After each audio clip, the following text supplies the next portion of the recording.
What's the difference between by far and so far? দুটোর মানে এ পর্যন্ত বা এখনো পর্যন্ত। তবে by far ইউজ হয়ে থাকে when we emphasizely comparing someone or something। যখন আমরা জোরের সাথে কাউকে কম্পেয়ার করছি, বলার চেষ্টা করছি যে এ পর্যন্ত সেই সেরা বা সেটি সেরা, তখন আমরা by far ইউজ করে থাকি। চলো কিছু এক্সাম্পলসের মাধ্যমে বুঝে নেওয়া যাক।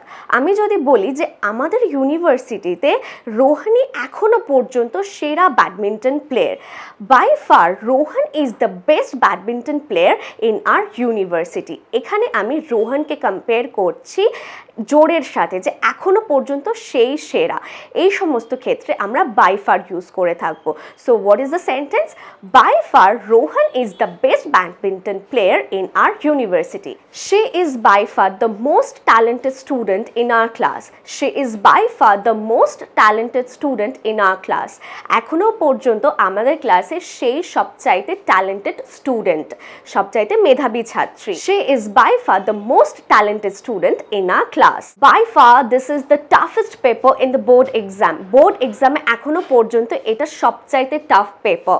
By far this is the toughest paper in the board exam. So far এটার মানেও এ পর্যন্ত বা এখনো পর্যন্ত, তবে এটা আমরা ব্যবহার করে থাকি যখন আমরা বোঝাচ্ছি কোনো একটা কাজ অতীতে শুরু হয়েছিল এবং তখন থেকে এখনো পর্যন্ত সেই কাজে বর্তমান অবস্থা বোঝাতে আমরা so far ইউজ করে থাকি। চলো কিছু এক্সাম্পলসের মাধ্যমে বুঝে নেওয়া যাক। এ পর্যন্ত আমি দুটো চ্যাপ্টার শেষ করেছি। So far I have completed 2 chapters. So far I have completed 2 chapters. তো আমি হয়তো অনেকক্ষণ আগে পড়তে বসেছিলাম এবং তখন থেকে এখনো পর্যন্ত আমি দুটো চ্যাপ্টার শেষ করেছি। এ পর্যন্ত আমি দুটো চ্যাপ্টার শেষ করেছি। So far I have completed 2 chapters. এখনো পর্যন্ত আমরা 5 জনের সাথে সাক্ষাৎ করেছি। We have met 5 people so far. We have met 5 people so far.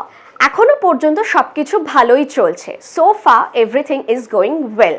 So that's it for today. আশা করি by far এবং so far এর পার্থক্যটা তোমরা বুঝতে পারলে। তো আজকে এই পর্যন্তই, দেখা হচ্ছে পরের ভিডিওতে।